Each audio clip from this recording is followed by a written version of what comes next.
Okay, everybody, let's talk about the future of the Star Wars franchise. This week saw a few big reports that Lucasfilm could be putting its standalone Star Wars movies on hold, meaning the announced Boba Fett movie that was going to be directed by James Mangold and the rumored Obi-Wan Kenobi movie might not be happening. However, the report said that Lucasfilm still planned on the Star Wars trilogies that are in development. There's one by Rian Johnson, another trilogy by Game of Thrones showrunners David Benioff and D.B. Weiss.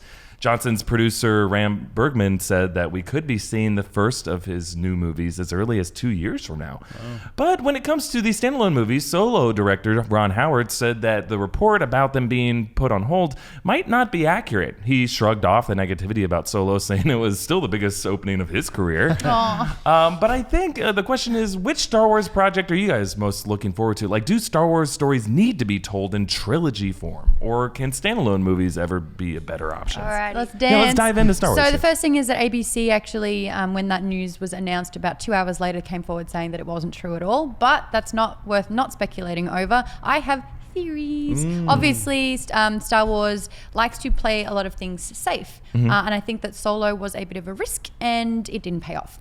And the risk wasn't necessarily in terms of the script or the storyline. It was the fact that they changed directors halfway through it. It was the fact that, you know, they're basically focusing on a character that we've only just seen in the latest trilogies that we've had.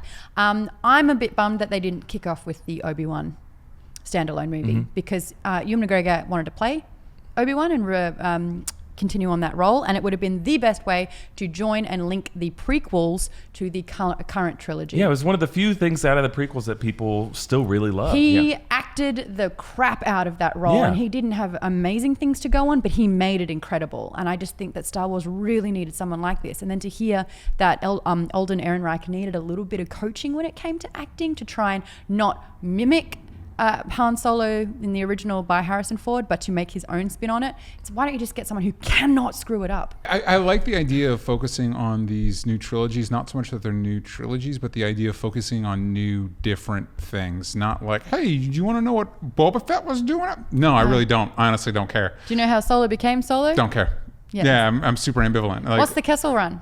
Yeah, and so the idea of like focusing on stuff like a freeway, jumping to different points in time, hopefully different sets of characters, different way. Because I think, at least to me, the appeal of Star Wars when I was younger is this idea of limitless possibilities. And as the series has gone on, you've realized the possibilities are actually quite limited, apparently, because it's always the same set of stories. Yeah, that does seem to be the case, or at least that's how Disney is looking at it. I think, in general, the rule of thumb seems to be trilogies or franchises as opposed to just standalone stories. And, I mean, we've been rewatching these Star Wars movies since The Force Awakens has come out, just the original Star Wars, the 1977 Star Wars, was a standalone movie. There was no expectation to make a sequel out of it. There was some kind of like creative freedom to Lucas's work and all the actors' work in that movie, where it's like, we don't really know what this is. But let's just embrace the weirdness and just kind of like go with it.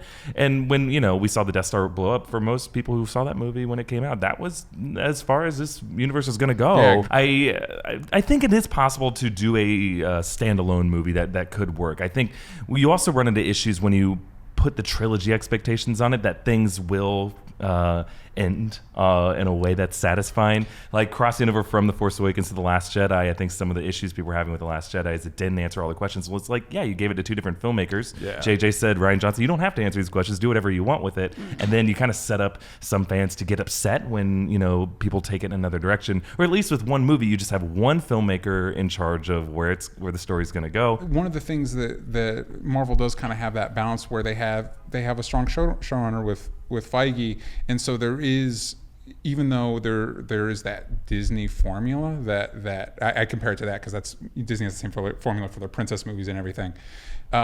You use a little bit of wiggle room to where at least superficially Doctor Strange is 100% different than Black Panther. You know what I mean? Whereas like every Star Wars movie, and I think part of it is you're freighted with the expectation of Star Wars. Yeah. You know what I mean? It's like if you were coming out with like, hey, here's the New Testament, and everybody's like, no, but I love the New Testament. Well, let us know what you think think, whether you prefer a standalone version of the future of Star Wars, or if you really prefer these kind of stories grouped in threes. And what do you think maybe is the difference between the way these Star Wars franchises are being rolled out as opposed to the other franchises that we know, like Marvel and the DC movies? But yeah, as always, make sure to subscribe to New Rockstars for all of our deep dives into the Star Wars universe and the other movies that you love. Thanks, guys.